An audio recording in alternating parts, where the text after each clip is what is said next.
মিজানুর রহমান আজ হারি, আজ হারি, আজ হারি, আজ হারি, মিজানুর রহমান আজ হারি। যার মুখের বাণী দেয় মুছে গ্লানি, ধর্ম বর্ণ সকলে, খুবই মানবিক হৃদয় অমায়িক, কল্যাণকামী মানবে। যার মুখের বাণী দেয় মুছে গ্লানি, ধর্ম বর্ণ সকলে, খুবই মানবিক হৃদয় অমায়িক, কল্যাণকামী মানবে। সকল আলোচনা মুমিনের প্রেরণা, রয় তারা সত্যের অনুসারী। আজ হারি, আজ হারি, আজ হারি, মিজানুর রহমান আজ হারি, আজ হারি, আজ হারি, আজ হারি, মিজানুর রহমান আজ হারি।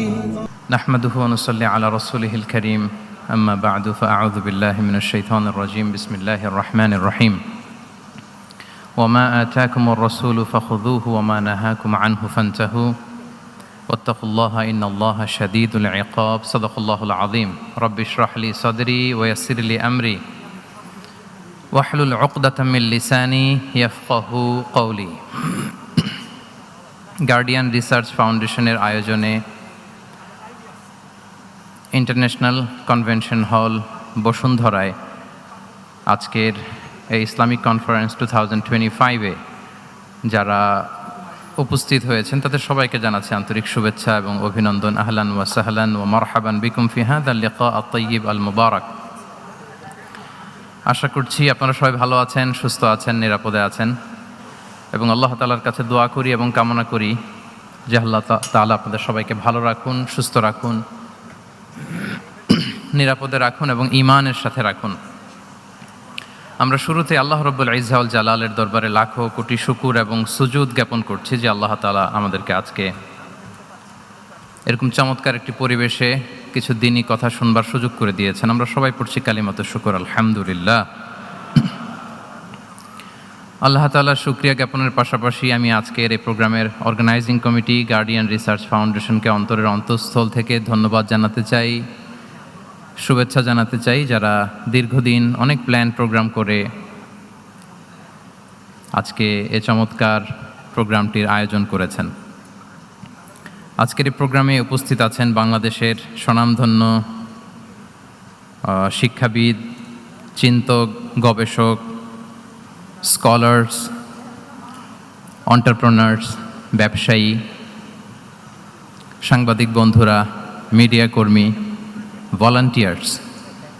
আমি আপনাদের সবাইকে আবারও শুভেচ্ছা এবং মোবারকবাদ জানিয়ে শুরু করছি।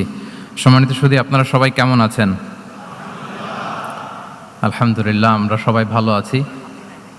অনেক চমৎকার চমৎকার টপিকে আপনারা আজকে কথা শুনেছেন। আমি দেখেছি যে ইসলামোফোবিয়া নিয়ে এখানে লেকচার হয়েছে, গ্লোবালাইজেশন অফ ইসলাম নিয়ে কথা হয়েছে, প্যারেন্টিং নিয়ে কথা হয়েছে। বাংলাদেশের অনেক বিশ্ববিদ্যালয়ের ভাইস চ্যান্সেলর যারা ওনারা এখানে আছেন, অনেক আলেম ওলামারা আছেন, আমাদের উস্তাদ সমতুল্য অনেক আসাতেজায়ে কেরাম অতিথিদের সারিতে বসে আছেন। আমি এখানে সর্বশেষ অধিবেশনের কথা না বলে ওনাদের মুখ থেকে কথা শুনতে পারলেই হয়তো আমরা আরও অনেক কিছু শিখতে পারতাম। তারপরেও যেহেতু প্রোগ্রামের ডেকোরাম অনুযায়ী একটা টপিকে আমাকে কিছু কথা বলবার সুযোগ করে দেওয়া হয়েছে, আমি অত্যন্ত সম্মানিত বোধ করছি যে এরকম একটি প্রোগ্রামে আমি কিছু কথা বলবার সুযোগ পাচ্ছি। আমাদের হলরুমের একেবারে পেছনে উপরের গ্যালারিতে আমাদের বোনেরা এবং কচিকাচা সোনামণির যারা এসছে তাদেরকেও শুভেচ্ছা জানিয়ে শুরু করছি। সম্মানিত সুধী, আমি অনেককে দেখতে পাচ্ছি মোবাইল দিয়ে আপনারা ভিডিও ধারণ করছেন, আপনাদের অনেক কষ্ট হচ্ছে আমি বুঝতে পারছি। তো আমি চাই না যে আপনারা এই কষ্টটুকু কন্টিনিউ করেন। আমি বিনীতভাবে বলবো যে মোবাইলগুলো আমরা সবাই পকেটে রাখি। Mobile should be in pocket, শুরু থেকে শেষ পর্যন্ত সবাই।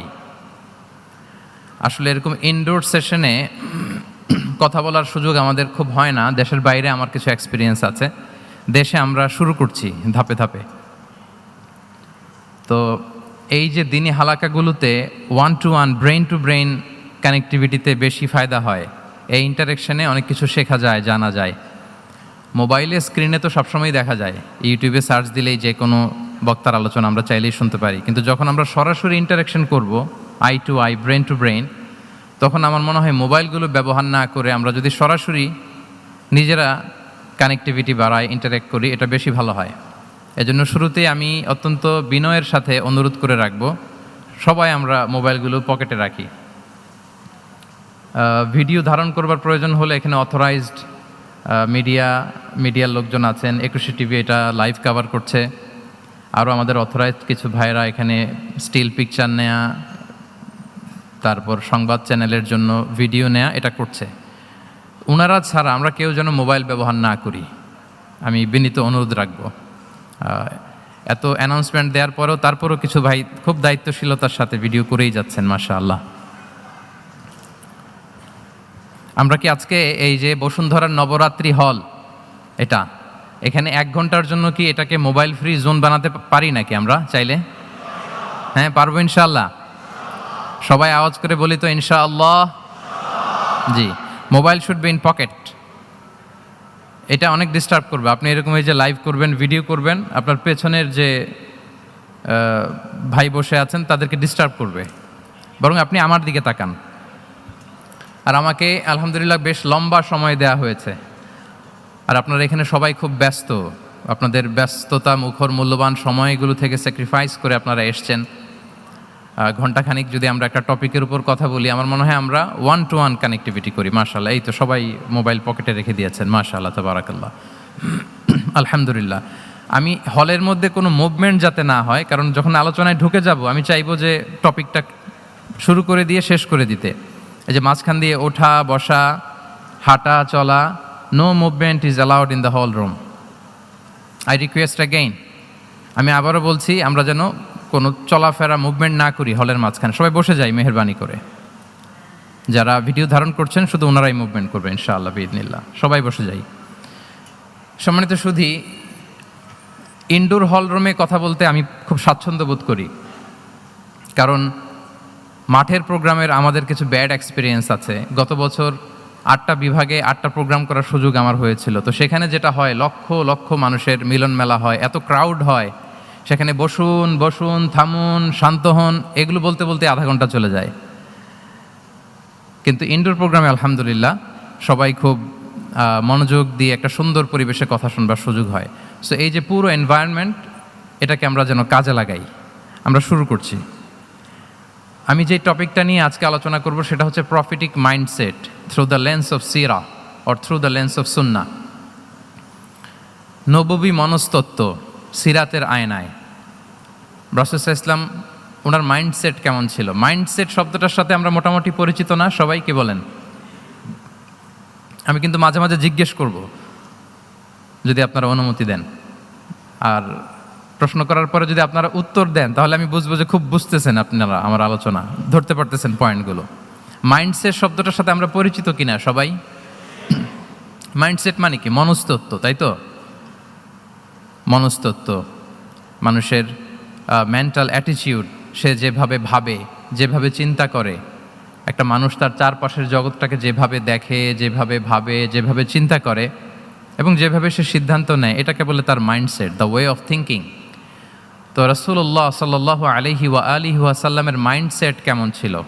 তিনি বিভিন্ন সিচুয়েশনে কীভাবে ওই সিচুয়েশনটাকে ডিল করতেন, ওনার অ্যাপ্রোচ কেমন ছিল, কোন পরিস্থিতিতে কিভাবে রিয়্যাক্ট করতেন, কিভাবে রেসপন্স করতেন, কিভাবে থিঙ্ক করতেন, কিভাবে ডিসিশন মেকিং করতেন, এই টোটাল বিষয়টাকে আজকে আমরা prophetic mindset through the lens of সিরাতে কভার করবার চেষ্টা করবো ইনশাআল্লাহ। একটু ভারী টপিক, তারপরে খুব সহজ করে উপস্থাপন প্রেজেন্টেশন করতে পারলে এটা বোঝা যাবে ইনশাআল্লাহ বিইذনিল্লাহ। তাহলে আমি প্রায়ই রাসূল সাল্লাল্লাহু আলাইহি ওয়াসাল্লামের মাইন্ডসেট বোঝানোর জন্য সিরাতে ঢুকে যাব, মানে রাসূল সাল্লাল্লাহু আলাইহি ওয়াসাল্লামের আসিরা আল আতিরা আল মুবারাকা, ওনার বায়োগ্রাফিতে প্রবেশ করব এবং সেখান থেকে রেফারেন্সগুলো শেয়ার করব আপনাদের সাথে, এবং সুন্নাহ থেকে রেফারেন্স শেয়ার করব। যাতে করে আমাদের কাছে ক্লিয়ার হয় যে ওনার মাইন্ডসেটটা কেমন, দৃষ্টিভঙ্গি কেমন। আমরা অনেকে বলি না যে দৃষ্টিভঙ্গি বদলান তো জীবন বদলে যাবে, এটা বলি না আমরা? তার মানে এটা খুব গুরুত্বপূর্ণ, মাইন্ডসেট খুব গুরুত্বপূর্ণ। আজকের এই শেষ অধিবেশনে আমরা প্রফিটিক মাইন্ডসেট নিয়ে কথা বলবো ইনশাআল্লাহ। আমি আমার রিসার্চে 12টা মাইন্ডসেট খুঁজে পেয়েছি based on my personal research. আরও কিছু মাইন্ডসেট থাকতে পারে, কিন্তু মেইনলি ঘুরে ফিরে এই 12টার মধ্যেই সীমাবদ্ধ রাসূল সাল্লাল্লাহু আলাইহি ওয়াসাল্লামের মাইন্ডসেট। সেই 12টা মাইন্ডসেট কী কী আমি পয়েন্টগুলো উল্লেখ করে আমি মূল আলোচনাতে প্রবেশ করছি। প্রথম হচ্ছে গড সেন্ট্রিক মাইন্ডসেট, 2 নম্বরে ভিশন ওরিয়েন্টেড, 3 নম্বরে উইজডম ড্রিভেন, 4 নম্বরে রিফর্ম সেন্ট্রিক, 5 নম্বরে ওপেন মাইন্ডেড, 6 নম্বর অন্টারপ্রনাল, 7 নম্বর কনসিডারেট, 8 নম্বর ট্রান্সপারেন্ট, 9 নম্বর এপ্রিসিয়েটিভ, 10 নম্বর হচ্ছে ফ্লেক্সিবল, 11 নম্বর অপটিমিস্টিক, 12 নম্বর হচ্ছে রেজিলিয়েন্ট। এই 10টা mindset based on my research, আমার ক্ষুদ্র গবেষণায় আমি খুঁজে পেয়েছি যে রাসূল সাল্লাল্লাহু আলাইহি ওয়াসাল্লাম এই ধরনের মানসিকতার অধিকারী ছিলেন, এই অ্যাপ্রোচের অধিকারী ছিলেন।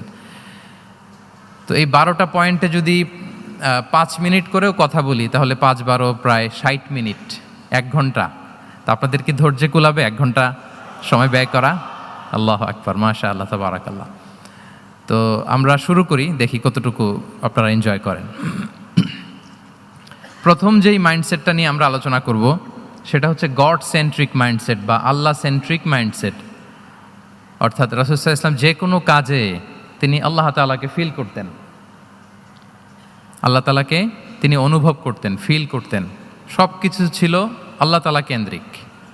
যাই তিনি করতেন না কেন একজন মহান সত্তার সন্তুষ্টির জন্যই তিনি সেটা করতেন। তিনি কে? আওয়াজ করে বলুন, তিনি কে? আল্লাহ সুবহানাহু ওয়া তাআলা। তার সন্তুষ্টির জন্যই তিনি সব কিছু করতেন এবং সবসময় তিনি এটা ফিল করতেন যে আমার আসল ভরসা স্থল হচ্ছে আল্লাহ তাআলা। আসল ভরসা স্থল কে? আল্লাহ তাআলা। এবং আল্লাহকেই তিনি ওনার নিজের অভিভাবক হিসেবে সবসময় চিন্তা করতেন। এবং তার দয়ার পরশেই যে আমরা বেঁচে আছি, তিনি যে আমাকে আগলে রেখেছেন, সার্বক্ষণিক এটাকে মনের মধ্যে ধারণ করা, সবসময় এই চিন্তাটা ভেতরে লালন করা, এটাকেই বলে গড সেন্ট্রিক মাইন্ডসেট বা আল্লাহ সেন্ট্রিক মাইন্ডসেট। এই মাইন্ডসেটের অধিকারে যদি আপনি হতে পারেন, আপনি একটা ডিভাইন পাওয়ার শিল্ডের ভেতরে থাকবেন, একটা ডিভাইন প্রোটেকশনে থাকবেন। চারিদিকে তুফান, ঝঞ্ঝা, ঝড়, অনেক কিছু, কোনো কিছুই আপনাকে স্পর্শ করবে না, কারণ আপনার গড সেন্ট্রিক মাইন্ডসেট আছে। একটা মহাশক্তিধর সত্তার সাথে আপনার সংযোগায়ন আছে, কানেক্টিভিটি আছে। সো প্রথম মাইন্ডসেটটা হচ্ছে গড সেন্ট্রিক মাইন্ডসেট। রাসূল সাল্লাল্লাহু আলাইহি ওয়াসাল্লাম সবসময় সব কিছু আল্লাহ তাআলার সন্তুষ্টির জন্য করতেন এবং তিনি ভাবতেন আমার কেউ না থাক, আল্লাহ আছে। যার কেউ নাই তার কে থাকে? বলুন তো সবাই, যার কেউ নাই তার কে আছে? আল্লাহ আছে। এটাই হচ্ছে গড সেন্ট্রিক মাইন্ডসেট। আসুন আমরা সিরাতের ভেতরে ঢুকে যাই, যেহেতু আমরা বলেছি থ্রু দ্য লেন্স অফ সিরাতের পরতে পরতে, সুন্নাহর পরতে পরতে আমরা দেখব যে তিনি গড সেন্ট্রিক মাইন্ডসেটের অধিকারী ছিলেন কিনা। আল্লাহর হাবিব সাল্লাল্লাহু আলাইহি ওয়াসাল্লাম একবার একটা যুদ্ধ থেকে ফেরার পথে মরুভূমির মাঝখানে সেনাবাহিনীকে থামিয়ে বিশ্রামের ঘোষণা দিলেন যে তোমরা একটু বিশ্রাম নাও। তো উনি একটা গাছের নিচে বিশ্রামের জন্য গেলেন এবং সেখানে গাছের ডালে ওনার তলোয়ারটা ঝুলিয়ে রাখলেন, ঝুলিয়ে বিশ্রাম নিতে লাগলেন, ঘুমিয়ে পড়লেন। হঠাৎ এক বেদুইন এসে রাসূল সাল্লাল্লাহু আলাইহি ওয়াসাল্লামের এই কোষবদ্ধ তলোয়ারটা কোষমুক্ত করে এরকম হাতে নিল। রাসূল সাল্লাল্লাহু আলাইহি ওয়াসাল্লাম ঘুম থেকে জেগে উঠলেন। এবার বেদুইন বলতে আরম্ভ করলো, মাইয়ামনাউকা মিন্নি, এই মুহাম্মদ তোমাকে এবার কে বাঁচাবে বলো, এই তো আমার হাতে তলোয়ার, কে বাঁচাবে? সাথে সাথেই আল্লাহর হাবিব সাল্লাল্লাহু আলাইহি ওয়াসাল্লাম উনি উত্তরে বললেন আল্লাহ। উত্তরে কি বললেন? কোনো চিন্তা ভাবনা নাই যে ওরে আঘাত করা যায় কিনা পাল্টা, বা কোনোভাবে ওর কনফিডেন্স ডাউন করা যায় কিনা, এদিক সেদিক কারো সাপোর্ট চাওয়া যায় কিনা, কোনো দিকে না তাকিয়ে কি বললেন? আওয়াজ করে বলুন সবাই, কি বললেন? আল্লাহ। তাহলে এই যে this is the powerful example of god centric mindset. সবসময় তিনি আল্লাহ কেন্দ্রিক ছিলেন। সবসময় কি ছিলেন? আল্লাহ কেন্দ্রিক ছিলেন। এটাকে বলে গড সেন্ট্রিক মাইন্ডসেট। যে কোনো পরিস্থিতিতে তিনি আল্লাহ যে আমার সাথে আছেন এটা কল্পনা করতেন। এবং সুনানে আবু দাউদের একটি বর্ণনা এসেছে, রাসূল সাল্লাল্লাহু আলাইহি ওয়াসাল্লাম কানা নবী সাল্লাল্লাহু আলাইহি ওয়াসাল্লাম ইযা হাযাবাহু আমরুন সাল্লা, তাকে যখন কোনো জিনিস বিচলিত করতো তিনি জায়নামাজের মুসল্লায় দাঁড়িয়ে যেতেন, সালাতের জন্য দাঁড়িয়ে যেতেন। বিপদে পড়লেই আল্লাহর কাছে সেটা সঁপে দিতেন, শেয়ার করতেন। আমরা বর্তমানে কোনো বিপদে পড়লেই কি করি? আগে কোথায় শেয়ার করি? ফেসবুকে। বলেন, আমার জীবনে কোনো দুর্ঘটনা কিছু হইলেই আমরা কোথায় শেয়ার করি? করেন আপনারা? ফেসবুকে শেয়ার করেন? আসলে করা উচিত কার সাথে? হ্যাঁ, আমার স্ত্রীর সাথে শেয়ার করার আগেও শেয়ার করব কার সাথে? আমার বন্ধুর সাথে শেয়ার করার আগেও শেয়ার করব কার সাথে? আল্লাহর সাথে। আমরা যদি হিজরতের ঘটনাটাকে একটু অ্যানালাইজ করি তাহলে দেখব যে গারে সাউরে যখন আল্লাহ রাসূল সাল্লাল্লাহু আলাইহি ওয়াসাল্লাম এবং আবু বকর রাদিয়াল্লাহু তাআলা আনহু ওনারা আশ্রয় নিয়েছিলেন রাত্রিবেলায়, কুরাইশরা যখন খুঁজতেছিল, আবু বকর রাদিয়াল্লাহু তাআলা আনহু বলেন যে কুরাইশদের পা দেখা যাচ্ছে, ওরা যে হেঁটে যাচ্ছে, একটু উকি মারলেই আমাদেরকে দেখা যায়। তিনি অত্যন্ত ভীত সন্ত্রস্ত, তটস্থ, নিজের জন্য নয়, রাসূল সাল্লাল্লাহু আলাইহি ওয়াসাল্লামের সেফটির জন্য। রাসূল সাল্লাল্লাহু আলাইহি ওয়াসাল্লাম আবু বকর রাদিয়াল্লাহু তাআলা আনহুকে বলেন যে আবু বকর চিন্তা করো না, লা তাহসান ইন্নাল্লাহা মা'ানা, আবু বকর চিন্তা করো না, আল্লাহ আমাদের সাথে আছেন। সুবহানাল্লাহ। আমাদের সাথে কে আছেন? আল্লাহ আমাদের সাথে আছেন। এটা হচ্ছে গড সেন্ট্রিক মাইন্ডসেটের উদাহরণ। আপনার মনকে বুঝাতে হবে যে আল্লাহ আমার সাথে আছে। মনকে তুমি বুঝিয়ে বলো আল্লাহ আছে আমার সাথে। এই বাক্যটা মুখস্থ করা যাবে? মনকে তুমি বুঝিয়ে বলো আল্লাহ আছেন আমার সাথে। আপনার পুরো জীবনের সব কাজের সাথে যদি এই বাক্যটাকে মিলিয়ে ফেলতে পারেন, দেখবেন যে কোনো কিছুই আপনার ক্ষতি করতে পারতেছে না। এটাকে বলে গড সেন্ট্রিক মাইন্ডসেট। আল্লাহ আমার সাথে আছেন, কেউ নাই কিন্তু আল্লাহ তাআলা আমার সাথে আছেন। এবং গড সেন্ট্রিক মাইন্ডসেটের সবচেয়ে বড় সুবিধা হচ্ছে আপনার মনে কখনো হতাশা কাজ করবে না, হতাশা বাঁধবে না, কারণ আপনার সাথে এক মহাশক্তিধরের কানেক্টিভিটি আছে। তিনি কে বলুন তো আওয়াজ করে? তিনি আল্লাহ। হতাশা আসবে না। এই যে আমাদের জাতীয় জীবনের এখন সবচাইতে বড় বড় সমস্যাগুলোর যদি আমরা লিস্ট করি, একটা বড় সমস্যা হচ্ছে ডিপ্রেশন, তাই না? আমরা ডিপ্রেশনে ভুগি না? আপনাদের ডিপ্রেশন হয় কখনো? আচ্ছা, ডিপ্রেশন কাকে বলে আগে বলে। ডিপ্রেশন হচ্ছে আপনার আর আপনার রবের মাঝে যে দূরত্ব, এটার নাম ডিপ্রেশন। আই রিপিট, আমার আর আমার রবের মাঝে যে গ্যাপ, আমাদের সম্পর্কের যে দূরত্ব, এটার নাম কি? ডিপ্রেশন। আপনি যত আল্লাহর সাথে সম্পর্ক জোরদার করতে পারবেন, ডিপ্রেশন আপনার থেকে দৌড়ে পালাবে। এজন্য আমাদের বিশ্বাসীদের জীবনে কোনো ডিপ্রেশন নাই। আছে? আমাদের ডিকশনারিতে কোনো ডিপ্রেশন আছে বলেন তো? আমাদের সাথে আল্লাহর সম্পর্ক কেমন বলেন? মজবুত? আলহামদুলিল্লাহ পড়ুন সবাই। তাহলে ডিপ্রেশন হচ্ছে আপনার আর আপনার রবের মাঝে যে দূরত্ব, এই দূরত্ব দূর করে দেন, ডিপ্রেশন আপনিই পালাবে। আচ্ছা, আমরা আরও কিছু সিরা থেকে ইনসিডেন্ট নিয়ে দেখি যে গড সেন্ট্রিক মাইন্ডসেটটা কেমন। দ্বিতীয় হিজরিতে যে বদরের যুদ্ধ হলো, সে বদরের যুদ্ধে ইবনে মাসউদ রাদিয়াল্লাহু তাআলা আনহু তিনি বর্ণনা করেন যে আল্লাহ রাসূল সাল্লাল্লাহু আলাইহি ওয়াসাল্লাম আগামীকাল যুদ্ধ, এর আগের দিন রাতে তিনি হাত তুলে এরকম দোয়া করতেছিলেন। আমরা তো এইভাবে দোয়া করি। আল্লাহর হাবিব সাল্লাল্লাহু আলাইহি ওয়াসাল্লাম তিনি দোয়া করতে করতে ইমোশনালি হাত এরকম উঁচু করে, হাত্তা ইউরা বায়াদু ইবতাইহি, বগলের শুভ্রতা দেখা যাচ্ছিল। উনি দোয়া করতেছিলেন, আল্লাহুম্মা আনজিজলি মা ওয়া'আতানি, আল্লাহুম্মা আতিনি মা ওয়া'আতানি, আল্লাহ তুমি যে বিজয় দিবে বলে প্রতিশ্রুতি করেছিল, ওই বিজয় আমাদেরকে দাও, ওই ভিক্টরি আমাদেরকে দাও। দোয়া করছিলেন। সাইয়েদনা আলী রাদিয়াল্লাহু তাআলা আনহু উনি বর্ণনা করছেন যে বদরের যুদ্ধের আগের রাতে আমরা সবাই ঘুমোচ্ছিলাম, কিন্তু রাসূল সাল্লাল্লাহু আলাইহি ওয়াসাল্লামকে দেখলাম যে না, উনি হাত তুলে শুধু আল্লাহর কাছে কান্না করছেন, দোয়া করছেন। আবু বকর রাদিয়াল্লাহু তাআলা আনহু উনি বলেন যে আমি যে দেখলাম যে তিনি ফজর পর্যন্ত দোয়া চালিয়েই যাচ্ছিলেন, দোয়া কন্টিনিউ করছিলেন তিনি। এবং দোয়া করতে করতে রাসূল সাল্লাল্লাহু আলাইহি ওয়াসাল্লাম এতটাই ইমোশনাল হয়ে গেলেন যে ওনার গায়ের চাদরটা নিচে পড়ে গেল। আবু বকর রাদিয়াল্লাহু তাআলা আনহু যে বলেন, ইয়া নবী আল্লাহ কাফাকা মুনাশাদাতুকা রাব্বাক ফাইন্নাহু সায়ুনজিজু লাকা মা ওয়া'দাক। হে নবী, যথেষ্ট, এনাফ ইজ এনাফ, অনেক হয়েছে নবী, আন্না, আর কাঁদতে হবে না। আপনার রব আপনাকে ভিক্টরি বা বিজয় দান করবে ইনশাআল্লাহ। তাহলে দেখেন, যুদ্ধের আগের রাতে সেনাপ্রধান কি করে? এই কৌশল, ওই কৌশল, কোন দিক দিয়ে অ্যাটাক করা যাবে, ওয়ার স্ট্র্যাটেজি ঠিক করে, তার সাথে যারা আছে তাদের সাথে পরামর্শ করে। কিন্তু রাসূল সাল্লাল্লাহু আলাইহি ওয়াসাল্লাম সব কিছু সেট করে দিয়ে কার সাথে কানেক্টিভিটি গড়েছেন বলুন তো? আল্লাহর সাথে। This is called God centric mindset, Allah centric mindset. আমার হৃদয়টা সবসময় কার সাথে জুড়ে থাকবে? আল্লাহর সাথে। কারণ উনি ছাড়া আমার কোনো ঠিকানাই নাই। এই যে একটা নাশিদ বাংলাদেশে আমি শুনেছিলাম, তুমি ছাড়া প্রভু আমি, শুনেছেন আপনারা? ঠিকানাবিহীন। এটাও মনে রাখতে হবে, মনকে তুমি বুঝিয়ে বলো আল্লাহ আছে আমার সাথে, এটাও যেমনি আমরা মনে রাখবো, এই বাক্যটা মনে রাখতে হবে যে প্রভু তুমি ছাড়া আমি, হ্যাঁ বলতে চান না কেন, তুমি ছাড়া আমি ঠিকানাবিহীন, উনি ছাড়া আমার কোনো ঠিকানাই নাই। তাহলে এই মেন্টালিটি যদি আমরা ধারণ করতে পারি, এটাকে বলে গড সেন্ট্রিক মাইন্ডসেট। তাহলে রাসূলুল্লাহ সাল্লাল্লাহু আলাইহি ওয়া আলিহি ওয়াসাল্লামের যে 12টা মাইন্ডসেটের কথা আমরা বলেছি, তার প্রথমটা হচ্ছে গড সেন্ট্রিক। প্রথমটা কি? সবাই বলুন আওয়াজ করে, প্রথমটা কি? মাশাআল্লাহ। আমি শেষে আবার জিজ্ঞেস করব যে কারা কারা বলতে পারেন দেখি। তাহলে একটা কভার করলাম। আল্লাহ তাআলা আমাদেরকে গড সেন্ট্রিক মাইন্ডসেট দান করুক। আমরা যে কোনো পরিস্থিতিতে যেভাবেই থাকি না কেন, আমরা বিপদে আপদে সবসময় ভরসা রাখবো কার উপর? এটাই হচ্ছে গড সেন্ট্রিক বা আল্লাহ সেন্ট্রিক মাইন্ডসেট। আচ্ছা, 2 নাম্বার মাইন্ডসেট হচ্ছে vision oriented mindset. Vision oriented mindset মানে হচ্ছে যার মধ্যে দূরদর্শিতা আছে, ফার সাইটেডনেস আছে, who can anticipate the future, যে ভবিষ্যৎ আগাম অনুমান করে ফেলতে পারে, সামনের পরিস্থিতিকে আগাম অনুমান করতে পারার যে যোগ্যতা বা দীর্ঘমেয়াদী চিন্তা করতে পারার যে ক্যাপাসিটি, এটাকে বলে ভিশন ওরিয়েন্টেড